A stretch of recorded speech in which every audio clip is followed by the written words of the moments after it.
جا بجا دین کا، ایمان کا اور اعمال کا تذکرہ اللہ نے قرآن میں کیا، حتیٰ کہ اللہ کا آخری فرمان قرآن کہتا ہے ان الدین عند اللہ الاسلام، کہ اللہ کے نزدیک محبوب دین، محبوب مذہب وہ دین اسلام ہے۔ وَمَن يَبْتَغِي غَيْرَ الْإِسْلَامِ دِينًا، جو کوئی دین اسلام کے علاوہ کوئی اور مذہب کو اختیار کرے گا، چاہے بظاہر اس کی تہذیب کتنی ہی اچھی کیوں نہ معلوم ہوتی ہو، چاہے دکھاوے میں وہ کتنا ہی خوبصورت اور خوشنما کیوں نہ معلوم ہوتا ہو، ویسے تو اسلام کے علاوہ کوئی دین، کوئی باطل مذہب اتنا خوبصورت ہے ہی نہیں۔ لیکن قرآن کہتا ہے اگر تمہیں کوئی اور دین کتنا ہی خوبصورت معلوم ہو، لیکن اللہ کے نزدیک اس کی نہ کوئی اہمیت ہے، نہ کوئی وقت ہے، نہ کوئی قدر ہے، نہ کوئی قیمت ہے، اللہ نے تو قیامت تک کے آنے والی انسانیت کے لیے صرف ایک دین کو محبوب اور پسندیدہ فرما لیا ہے، اور وہ دین ہے ان الدین عند اللہ الاسلام، اللہ کے نزدیک محبوب اور پسندیدہ دین وہ دین اسلام ہے۔ قیامت تک کے آنے والے نوجوانوں، قیامت تک کے آنے والے انسانوں، مرد ہو یا عورت، امیر ہو یا غریب، شہری ہو یا دیہاتی، ہر کوئی کان کھول کے یہ بات سن لے، وَمَن يَبْتَغِي غَيْرَ الْإِسْلَامِ دِينًا، جو کوئی اللہ کے محبوب دین کے علاوہ اور میرے اور آپ کے آقا جناب محمد الرسول اللہ صلی اللہ علیہ وسلم کے لائے ہوئے اس مبارک دین کے علاوہ چاہے دنیا کا کوئی دین، کوئی ایمان، کوئی مذہب اختیار کر لے، قیامت تک کے قبول نہیں کیا جائے گا، وہ مردود ہے اور مردود رہے گا۔ ہاں، اگر کل قیامت کے دن اللہ کسی دین کو محبوب اور پسندیدہ کرے گے، کسی مذہب کو کرے گے، تو وہ یہی دین ہے جو جناب محمد رسول اللہ علیہ السلام لے کر آئے ہیں، جس کا فیصلہ قیامت تک کے ہو گیا ہے کہ محمد سے وفا تو نے تو ہم تیرے ہیں، یہ جہاں چیز ہے کیا لوح و قلم تیرے ہے۔ یہ اللہ کا آخری فیصلہ ہے، لیکن ایک بات کان کھول کر سن لو، ایک وقت وہ بھی گزرا کہ وہ یہی دین کی محنت کرنے والے وہ غیور لوگ بھی گزرے ہیں۔ اللہ کے نبی کا زمانہ اٹھا کر دیکھیے کہ ایمان کی حفاظت کے لیے تپتی ریت پر لٹھایا گیا، سینوں پر چٹانیں رکھی گئی، پتھروں سے مارا گیا، کوڑوں سے پیٹا گیا، زنجیروں میں باندھا گیا، لیکن یہ ساری تکلیف اور مشقتوں کے بعد اس دین کو نہیں چھوڑا، یہ اللہ کی ذات عالی پر لائے ہوئے ایمان کو نہیں چھوڑا۔ عہد کی صدائیں تو بلند کرتے رہے، لیکن دین سے پیٹ نہیں پھیری، دین سے منہ نہیں موڑا، اللہ کے ذات عالی پر ایمان اپنا مضبوط باقی رکھتے ہوئے اس دار فانی سے دار بقا کی طرف چل دیے، لیکن نہ دین کو چھوڑا، نہ ایمان کو چھوڑا، نہ اللہ کو چھوڑا، نہ اللہ کے رسول کو چھوڑا، نہ اللہ کے رسول علیہ السلام کے طریقوں کو چھوڑا، حتیٰ کہ ایک صحابی کا واقعہ ہے جب ان کو جبار بن سلمہ نے تیر مارا، جس کی وجہ سے وہ قریب الموت پہنچ گئے، مرنے کے بالکل قریب ہو گئے، تو آخر میں اپنا خون، اپنی ہی جسم سے بہنے والا خون اپنے ہی جسم پر ملتے ہوئے ایک نعرہ بلند کر دیا، فزت ورب الکعبہ، رب کعبہ کی قسم میں کامیاب ہو گیا۔ جبار بن سلمہ کہتا ہے کہ اس کی بظاہر بیوی چھوٹ گئی، بچے چھوٹ گئے، بچے یتیم ہو گئے، بیوی بیوہ ہو گئی، دنیا میں جو کچھ کمایا تھا سب کچھ چھوٹ گیا، لیکن یہ کعبے کی رب کی قسم کھا کر یہ بات کیوں عرض کر رہا ہے فزت ورب الکعبہ، کہ رب کعبہ کی قسم میں کامیاب ہو گیا۔ جب جبار بن سلمہ نے دوسرے اصحاب رسول سے یہ بات معلوم کی تو انہوں نے بتایا کہ یہ دین اتنا مبارک دین ہے، اور یہ اللہ کے نبی اور اللہ پر لایا ہوا ایمان یہ اتنا مبارک مذہب ہے کہ جو اس کے خاطر جان دے دیتا ہے وہ اللہ کے یہاں پر ہمیشہ ہمیشہ کی کامیابی کو حاصل کر لیتا ہے، وہ ہمیشہ ہمیشہ کی جنت میں چلا جاتا ہے، ہمیشہ ہمیشہ کے چین و سکون کو حاصل کر لیتا ہے، ہمیشہ ہمیشہ کی راحت اس کو مل جاتی ہے، ہمیشہ کا سکون میسر ہو جاتا ہے۔ اس لیے ایک رب کعبہ کے رب کی قسم کھا کر کہتا ہے کہ فزت ورب الکعبہ، رب کعبہ کی قسم میں کامیاب ہو گیا۔ جبار بن سلمہ کہتے ہیں بعد میں صحابی رسول بنے، کہتے ہیں کہ مجھے یقین ہو گیا کہ مرنے والا جو کچھ اپنی آنکھوں سے دیکھتا ہے وہ جھوٹ نہیں کہہ سکتا، یقیناً اس کو کوئی بڑی کامیابی دکھی ہوگی، اس نے بڑی کامیابی دیکھا ہوگا، اس لیے وہ کعبے کی رب کی قسم کھا کر یہ کہتا کہ میں تو کامیاب ہو گیا۔ پھر اس کے بعد تابعی کا اور طب تابعی کا ایک وہ دور گزرا ہے کہ یہ غیور مسلمان اپنی ایمان کی حفاظت کے لیے جان کی بازیاں لگاتے چلے گئے، جان تو دے دی لیکن ایمان کا دینا گوارا نہیں کیا۔ ایک مختصر سے واقعی کی طرف میں اشارہ کرتا چلوں، معتصم باللہ ایک بادشاہ وقت گزرا ہے، یمن میں اس کی حکومت تھی، اللہ کا ولی تھا۔ روم کے بادشاہ نے ایک مسلمان خاتون پر ظلم و بربریت کیا، وہ خاتون یہ آواز لگاتی اور یہ نعرہ لگاتی اور یہ واویلا کرتی کہ واہ معتصم، ہائے معتصم باللہ، تو کہاں چلا گیا؟ آج مسلمان ایک خاتون کی عزت کو تار تار کیا جا رہا ہے، اس کی عزت کے پہرے دار کہاں مر گئے؟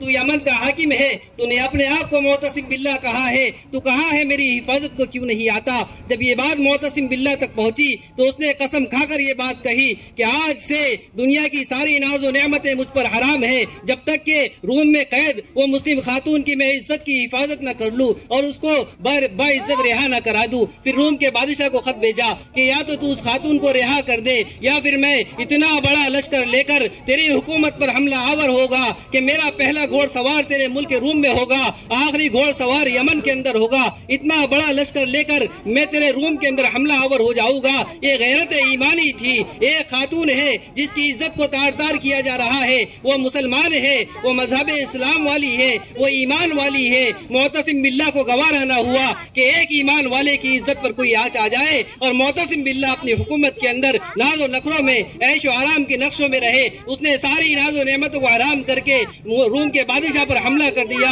اور اس وقت تک وہ اپنے آپ کو نعمتوں میں نہ رکھا جب تک کہ اس عورت کو، اس خاتون کو باعزت رہا کر کے وہ اس ملک سے نہ چھڑا لایا۔ وہ عورت کہنے لگی کہ میں نے روئے زمین پر اتنا غیور انسان آج تک نہیں دیکھا۔ کیوں ہم ان کے درس کو بھول گئے؟ اقبال نے کہا کہ باپ کا علم نہ بیٹے کو اگر ازبر ہو، پھر پسر قابل میراث پدر کیوں کر ہو۔ اقبال نے اشارہ کیا وہ تمہارے باپ دادا تھے، وہ غیور تھے، اپنی ایمان کی حفاظت کرنے والے تھے، اپنے ایمان کے لیے جان دینا تو جانتے تھے، لیکن اپنے ایمان پر کوئی آنچ آ جائے اس کو برداشت نہیں کر سکتے تھے۔ تو تھے تو وہ آبا تمہارے ہی، مگر تم کیا ہو؟ ہاتھ پر ہاتھ دھرے منتظر فردا کیا ہو؟ یوں تو سید بھی ہو، مرزا بھی ہو، افغان بھی ہو، یہ بتاؤ تو صحیح کہ مسلمان بھی ہو۔ اسی پر بس نہیں کیا، واعظین کو اور بیانات کرنے والوں کو اور خطاب دینے والے کو بھی اقبال کے اشعار للکارتے ہیں اور کہتے ہیں کہ واعظ قوم کی وہ پختہ خیالی نہ رہی، برق طبعی نہ رہی، شعلہ مقالی نہ رہی، رہ گئی رسم ازا روح بلالی نہ رہی، اور فلسفہ رہ گیا تلقین غزالی نہ رہی، مسجد مرثیہ خواہ ہے کہ نمازی نہ رہے، یعنی وہ صاحب اوصاف حجازی نہ رہی۔ پھر مسلمانوں، تم نے وہ غیرت کو جب بھول کر زندگی گزارا، یہاں تک کہ معاملہ پہنچ گیا کہ باطل ایک سوچی سمجھی سازش کے تحت ہماری بیٹیوں کو، قوم کی بیٹیوں کو پھر ایک مرتبہ سنو، قوم کی بیٹیوں کو اس لیے بار بار کہہ رہا ہوں تاکہ میری بھی غیرت کچھ نہ کچھ جاگے، ہم سب کی غیرت میں کچھ تو اضافہ ہو، کچھ تو ہم غیور بنے کہ قوم کی بیٹیوں کو یہ ذلیل و خوار کرنا چاہتے ہیں۔ یہ غلط فہمی میں مت رہنا کہ یہ حسن و جمال کی وجہ سے ہماری معصوم اور ہماری بھولی بھالی بیٹیوں کو پھنسا رہے ہیں، یہ غلط فہمی میں مت رہنا، یہ ہمارے دین کے دشمن ہے، یہ ہمارے ایمان کے دشمن ہے، یہ ہمارے اللہ کے دشمن ہے، یہ ہمارے رسول اللہ کے دشمن ہے، یہ ہماری خوبصورتی کی وجہ سے یا ہماری جان و مال کی وجہ سے یہ سازش نہیں رچ رہے ہیں، بلکہ یہ دین کے دشمن ہے، یہ تم سے دین چھیننا چاہتے ہیں۔ جب ان کے اندر اس طرح کی میٹنگیں ہوئی تو وہ کلپ میں نے بھی دیکھا کہ ایک ساتھی کی رائے آئی، ایک دشمن اسلام کی رائے آئی کہ دیکھو ان کو کمزور اگر بنانا ہے، مسلمانوں سے ان کا دین چھیننا ہے اور ان کو کمزور بنانا ہے تو پھر ان کی بیٹیوں پر حملہ کرو، ان کی عزت کو تار تار کرو۔ وہ لے جا کر کوئی بہت اچھے طریقے سے ان کو اپنی سہاگن بنا کر رکھنا نہیں چاہتے، کوئی عیش و آرام کے نقشوں میں رکھنا نہیں چاہتے، وہ دبئی کے زنانہ بازار کے اندر فروخت کر دیتے ہیں۔ ایسی بیٹیوں سے بھی ملاقات دلی کے اندر ہوئی کہ جو کل کسی غیر کے ساتھ شادی کر کے آئی تھی، اپنے باپ کو بھی دھوکہ دیا، اپنے ماں باپ کو، اپنے رشتہ دار کو، اپنے قوم کو دھوکہ دے کر کسی غیر کے ساتھ شادی کر کے آ گئی تھی اور دلی سے کورٹ میرج کر کے زندگی گزار رہی تھی۔ 2-4 سال کے بعد اسے جی بی روڈ پر زنانہ ماحول کے اندر بیچ دیا گیا۔ ایسا ماحول میں اپنی آنکھوں سے دیکھ کر آیا ہوں۔ تو وہ یہ نہیں چاہتے کہ تمہارا مال حاصل کرے، وہ یہ نہیں چاہتے کہ تمہارا جمال حاصل کرے۔ غیر قوم تو یہ چاہتی ہے کہ تم سے تمہارا دین چھین لے، تم سے تمہارا ایمان چھین لے، لیکن اللہ کو ایمان کی حفاظت کرنے والے لوگ بہت پسند ہیں۔ سورہ بروج ہے، والسماء ذات البروج والیوم الموعود وشاہد ومشہود قتل اصحاب الاخدود. ان ابتدائی آیتوں کے اندر اللہ نے قسم کھا کھا کر ان لوگوں کی تعریف اور ان لوگوں کے واقعے کی طرف اشارہ کیا ہے جنہوں نے اپنے ایمان کی حفاظت کے لیے خندقوں میں آگ کے گڑھوں کے اندر گرنا اور اپنے آپ کو جلا کر خاک کر دینا تو پسند کیا، لیکن ایمان کا بیچنا اور ایمان کا دینا گوارا نہیں کیا. دیکھو بروج کہتے ہیں، دراصل میں محلات کو، قلعوں کو بروج کہا جاتا ہے. قرآن کے اندر متعدد جگہوں پر آیا اور متعدد معنی کے اندر استعمال بھی ہوا. یہاں پر جو استعمال ہوا والسماء ذات البروج، قسم ہے ایسے آسمان کی جو بڑے بڑے ستاروں والا ہے، بڑے بڑے سیاروں والا ہے. یہاں پر بروج معنی میں ستاروں کے استعمال ہوا. اور دوسری جگہ ولا تبرجنا تبرج الجاہلیت الاولی، یہاں پر ظاہر اور باہر کے معنی میں استعمال ہوا. پورے واقعے کی تفصیل یہ ہے والسماء ذات البروج، قسم ہے بڑے بڑے ستاروں والے آسمان کی، والیوم الموعود، اور قسم ہے قیامت کے دن کی، وشاہد، قسم ہے جمعہ کی، ومشہود، قسم ہے عرفہ کی. شاہد سے مراد جمعہ کا دن ہے کہ جمعہ کے دن ہر ایک کے پاس جا کر حاضر ہو جاتا ہے. ہر کوئی مسلمان اپنے اپنے مقام پر رہ کر جمعہ کی نماز ادا کرتا ہے. وہ مشہود سے مفسرین کہتے ہیں کہ عرفے کا دن مراد ہے. عرفہ کہتے ہیں 9 تاریخ کو جب میدان عرفہ میں لوگ جمع ہوتے ہیں وہ عرفے کا دن ہے. اور یہ عرفے کی قسم اس لیے قرآن کھا رہا ہے، مشہود اس لیے عرفے کے دن کو قرآن نے کہا ہے کہ سارے لوگ وہاں جاتے ہیں. ایسا نہیں ہے کہ عرفہ ہر ایک کے پاس پہنچ جائے. تو عرفے کو مشہود کہا. 4 چیزوں کی قسم کھا کر قرآن نے کہا قتل اصحاب الاخدود، وہ خندق والے قتل ہو گئے. وہ واقعہ یہ ہے، مختصر سے میں واقعے کی طرف اشارہ کر دیتا ہوں. بہت لمبا چوڑا واقعہ ہے. ایک ظالم بادشاہ ہوا کرتا تھا. ظالم بادشاہ نے ظلم و بربریت کا ننگا ناچ رچ رکھا تھا. ایک کاہن اس کے دور میں ہوا کرتا تھا. کاہن کے پاس علم سیکھنے کے لیے اس نے اپنے قوم کے ہوشیار اور ہونہار بچے کو بھیجا. وہ ایمان والا بن گیا. کسی اللہ والے، کسی راہب سے، کسی پاپ اور کسی کارڈینل سے اس کا تعلق قائم ہوا. وہ ایمان والا بن گیا. آخر میں وہ مرتے مرتے پورے قوم کے ایک بہت بڑے طبقے کو ایمان والا بنا کر دنیا سے چلا گیا. جب یہ بہت بڑا طبقہ ایمان والا بن گیا،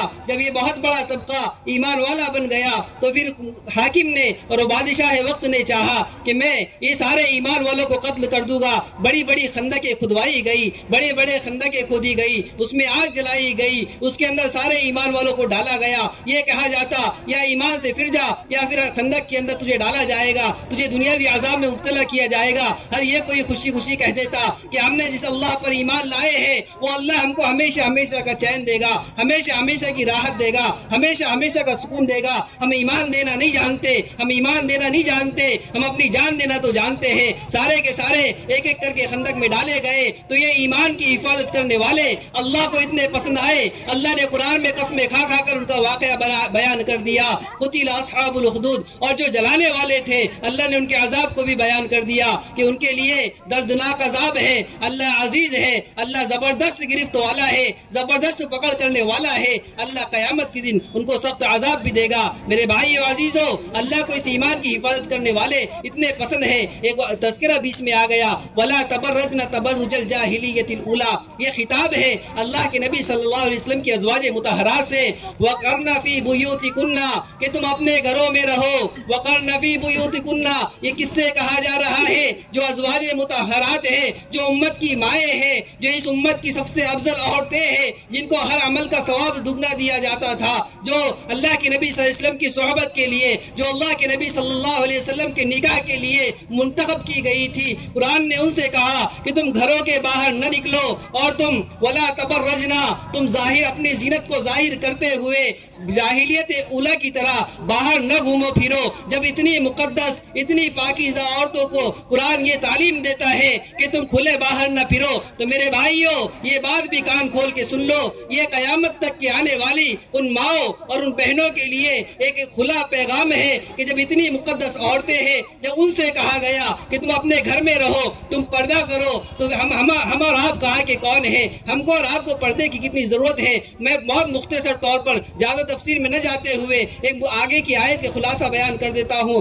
قرآن کہتا ہے فَلَا تَخْزَانَ بِالْقَوْلِ فَيَطْمَعَ الَّذِي فِي قَلْبِهِ مَرَضٌ. قرآن کہتا ہے تم ظاہری بناوٹ اور ظاہری طبیعت کے مطابق اپنی طبیعت، جیسے عورت کی طبیعت ہوتی ہے، لطافت اس میں ہوتی ہے، ایک خاتون کی طبیعت کے اندر فطرتاً لطافت ہوتی ہے. قرآن کہتا ہے کہ تم اپنی فطرت کے مطابق کسی غیر محرم سے اگر بات کرنے کی نوبت آ جائے اس طرح بات نہ کرو، اس لیے کہ کوئی ایسا شخص جس کے دل میں مرض ہو. مرض سے کیا مراد ہے؟ مفسرین کہتے ہیں فی قلبہ مرض سے مراد یہاں پر نفاق ہے کہ کوئی منافق جب تمہاری آواز سنے گا اس کے دل میں کوئی خدشات تمہارے تعلق سے پیدا نہ ہونے پائے، اس لیے لطافت کے ساتھ بات نہ کرو. اس لیے اپنے لہجے کو نرم مت بناؤ، بلکہ بالقصد تم ایسا لہجہ اختیار کرو کہ اسے یہ بات سمجھ میں آ جائے کہ ایک ایمان والی خاتون بات کر رہی ہے، یہ اپنی عزت کی حفاظت کو جانتی ہے، یہ اپنی عصمت کی حفاظت کو جانتی ہے. پھر آگے کہا وَقُلْنَا قَوْلًا مَعْرُوفًا، جب بات کرو تو پھر اچھا لہجہ اختیار اس لیے کرو کہ ایسا نہ ہو کہ تمہاری بدخلقی ظاہر ہو. بات کا انداز یہ ہو کہ تم اپنی عصمت کی حفاظت کرنے والی ہو. بات کا انداز یہ ہو، تمہارا لہجہ بتا رہا ہو کہ تم اپنے آپ کی حفاظت کر رہی ہو. اور قلنا قولا معروفہ سے یہ بتایا جا رہا ہے کہ کوئی بدخلقی مت کرنا، گالی گلوچ بھی مت کر دینا. اتنی حفاظت، عصمت کی حفاظت کے اندر کوئی ایسی بات بھی زبان سے نہ نکل جانا کہ پھر اللہ کو ناراض کر بیٹھو. پھر آگے قرآن نے ان کو تعلیم دی کہ نماز کو قائم کرو، اگر تم پر زکوٰۃ فرض ہے تو زکوٰۃ بھی ادا کرو، اور تم اللہ کے اور اللہ کے رسول کی اطاعت بھی کرو. یہ واقعات اور یہ قرآن کی تعلیمات یہ کس کے لیے ہے؟ یہ میرے اور آپ کے لیے ہے. جو گمراہی پھیل رہی ہے اور جو امت کا ایک بہت بڑا طبقہ ارتداد کا شکار ہو رہا ہے، اس کی سب سے بڑی وجہ ہے نہ ان کو اللہ بتایا جاتا، نہ اللہ کے رسول کی رسالت سمجھائی جاتی، نہ صحابہ کی قربانیاں ان کے سامنے کبھی صحابہ کی قربانیوں کا مذاکرہ ہوتا ہے. دن رات دنیا کے اندر مصروف اور مشغول ہے. موبائل کا کیسا استعمال ہو رہا ہے سرپرستوں کو کوئی خیال نہیں ہے. ذرا دیکھو تو صحیح، ایک مولانا اور بہت بڑے مفتی صاحب نے بیان میں کہا کہ ہمارے گھروں سے بچیوں کے پاس سے موبائل کو چھینو مت، بلکہ چھین کر پتھر پہ پٹک کر پھوڑ ڈالو. یہ باطل کا وہ نشہ ہے جس کی وجہ سے ارتداد عام ہوا ہے، جس کی وجہ سے ارتداد پھیلا ہے. لیکن میرا خطاب زیادہ تر ہمارے نوجوانوں سے ہے کہ تم بھی تو کوئی ایسی غیرت کی مثال بنو، تم بھی تو کچھ اپنے اندر ایسی غیرت پیدا کرو جو تم سے پہلے لوگوں کے اندر تھی، کہ تم تو عصمت کی حفاظت کرنے والے لوگ تھے. تم تو ایک عورت کے خاطر ملک یمن سے لے کر ملک روم تک کے حملہ آور ہونے والے معتصم باللہ ہی کے تو ماننے والے ہو، اسی کے تو نام لیوا ہو. تم وہی طارق بن زیاد کو ماننے والے ہو جس نے اندوز کے ساحل پر کشتیوں کو جلایا تھا. تم وہی سلطان محمد ثانی جس کو فاتح عالم کا خطاب ملا تھا، تم اسی کے تو ماننے والے ہو جس نے خشکیوں پر کشتیوں کو چلا دیا تھا. پھر کہا تمہاری غیرت ایمانی سو گئی ہے. اس لیے میں مختصراً 2-3 باتیں عرض کر دیتا ہوں کہ سب سے پہلی اس کی وجہ یہ ہے کہ گھروں میں تعلیم نہیں ہے. یہی آیت جس کے اندر اللہ کے نبی صلی اللہ علیہ وسلم کے ازواج مطہرات کو خطاب کیا گیا، آگے تعلیم کا بھی ذکر ہے. وَاذْكُرْنَ فِي بُيُوتِكُنَّ سے یہاں پر قرآن کہتا ہے اپنے گھر میں وہ تعلیمات کرو جو تم نے اللہ سے، اللہ کے رسول صلی اللہ علیہ وسلم سے سنی ہے. یعنی قرآن کی آیت ہے. حکمت کا لفظ قرآن استعمال کرتا ہے. مفسرین کہتے ہیں حکمت کے معنی ہے کہ تم گھروں کے اندر وہ باتوں کی تعلیم کرو جو تم نے نبی صلی اللہ علیہ وسلم سے سنی ہے. تو جب قرآن گھروں کی تعلیم کا حکم دیتا ہے میرے بھائیو عزیزو، یہ گھروں کی تعلیم کے بغیر کوئی چارہ کار نہیں ہے کہ ہم اپنے آنے والی نسل کو ارتداد سے بچا سکے. حدیث پاک کے اندر آیا ہے قرب قیامت ایسا زمانہ آئے گا بادروا بالاعمال، تم اس زمانے کے اندر اعمال سے مراد ای اعمال الصالحات، تم بادروا بالاعمال الصالحات کہ تم نیک کاموں میں، تم اعمال صالحہ کے اندر پیش قدمی کرو، تم بڑھ چڑھ کر حصہ لو، کیونکہ اس کے اندر فتنے تاریک رات کی طرح، اندھیری رات کی طرح برسیں گے. فتنن کا قطع اللیل المظلم، اندھیری اور تاریک رات کی طرح فتنے برسیں گے. وہ فتنوں سے حفاظت تمہاری اپنی بس کی بات نہیں ہوگی. فی یصبح الرجل فیہا مؤمنا، حدیث پاک کے اندر آیا ہے کہ اس میں ایک ایمان والا اس حال میں صبح کرے گا کہ وہ ایمان والا ہوگا، لیکن شام ہوتے ہوتے وہ کافر ہو گیا ہوگا. اور ایک کافر اس حال میں صبح کرے گا کہ وہ کافر ہوگا. وَيُمْسِي كَافِرًا وَيُصْبِحُ مُؤْمِنًا، اور وہ صبح ہوتے ہوتے مومن ہو گیا ہوگا. فتنے ایسے ہوگے کسی ایمان والے کو کافر بنا دے گے، کسی کافر کو ایمان والا بنا دے گے. حدیث کی پیشن گوئی ہے. یہ بات اپنی جگہ سچی اور پکی ہے کہ ایسا حقیقت میں ہونا ہے. اس لیے اپنے آپ کو اگر فتنوں سے بچانا ہے میرے بھائیو عزیزو، وہی تعلیم کی طرف لوٹنا ہے جو جناب محمد رسول اللہ علیہ الصلوۃ والسلام نے ہم کو دی ہے. اگر اپنے آپ کو فتنوں فتنوں سے بچانا ہے، وہی احکام کی طرف لوٹنا ہے جو اللہ تبارک و تعالی نے ہم کو سکھائے ہیں۔ در حقیقت میں اقبال قوم کو مخاطب ہو کر کہتا ہے کہ تم میں حوروں کا کوئی چاہنے والا ہی نہیں، جلوہ طور تو موجود ہے موسیٰ ہی نہیں۔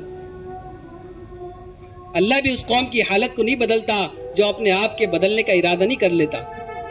قرآن کی آیت کا خلاصہ ہے، اللہ فرماتے ہیں میں تمہاری حالت کو بدلوں گا جب تم خود اپنے آپ کے بدلنے کا ارادہ کر لو گے۔ تو حقیقت تو یہ ہے کہ ساری برائیاں مجھ میں ہیں۔ ہر کوئی ایمان والا یہ سمجھے کہ برائیاں مجھ میں ہیں۔ جب میں اپنے آپ کی اصلاح کی شروعات کروں گا، اس طریقے سے زمانے کے اندر تبدیلی آئے گی۔ یہ نہیں ہم ہمیشہ لوگوں کو دیکھتے رہے، لوگ ایسا کرتے ہیں، لوگ ایسا کرتے ہیں۔ لوگ کون ہے؟ یہ معاشرہ کون ہے؟ یہ معاشرہ ہم ہی سب سے مل کر تو بنتا ہے۔ سب سے پہلے تو آئینہ دیکھنے کی ضرورت ہے۔ میں اپنے گھر کا ماحول تو ٹھیک کروں۔ ہر کوئی اگر یہ سوچے کہ سب کا ماحول ٹھیک ہو جائے، اس کے گھر کا ماحول ٹھیک ہو جائے، اس کے گھر کا ماحول ٹھیک ہو جائے، لیکن میں میرے گھر کی فکر نہ کروں، تو یہ تو غلط بات ہے۔ شروعات تو مجھے اپنے گھر سے کرنی ہے۔ اس لیے بس ایک بات میں آپ سے گزارش کرتا ہوں اور آپ سے درخواست کرتا ہوں، انشاءاللہ علماء اکرام ہے، بڑے بڑے علماء اکرام، ان کے سامنے تو میری لب کشائی تو زبان درازی ہو رہی ہے، اس لیے میں زیادہ دیر آپ کے درمیان حائل نہیں رہنا چاہتا۔ بس اتنا کہوں گا کہ حدیث کی تعلیم اور قرآن کے حلقے گھروں میں لگاؤ۔ قرآن کے حلقوں سے ہدایت پھیلتی ہے۔ عمر بن خطاب رضی اللہ تعالیٰ جو مسلمان ہوئے، ان کے واقعے کا تعلق قرآن کے حلقوں سے ہے۔ ان کی بہن قرآن سیکھ رہی تھی، ان کے بہن وہ قرآن سیکھ رہے تھے۔ یہ قرآن کا گھروں میں سیکھنا سکھانا، اس سے تو ہدایت پھیلی ہے۔ گھروں میں جب ہم تعلیم کریں گے، جب ہمارے ماں بہنوں کے سامنے، ہماری بیٹیوں کے سامنے اللہ کے نبی صلی اللہ علیہ وسلم کی مبارک الفاظ آئے گے، یہ الفاظ اپنے اندر ایسی جامعیت اور ایسی نورانیت لیے ہوئے ہیں، بات سمجھ میں آئے نہ آئے، عمل میں آئے نہ آئے، لیکن یہ باتیں اور یہ اقوال ہمارے دلوں کے اندر ایک طرح کا نور پیدا کرتے ہیں۔ یہ زبان مبارک سے نکلے ہوئے مبارک الفاظ ہیں، اس سے دلوں کے اندر نورانیت پیدا ہوتی ہے، دلوں کے اندھیرے چھٹتے ہیں۔ اللہ ہم سب کو کہیں سنی باتوں کو سمجھنے کی توفیق عطا فرمائے اور اس پر عمل کرنے کی توفیق عطا فرمائے۔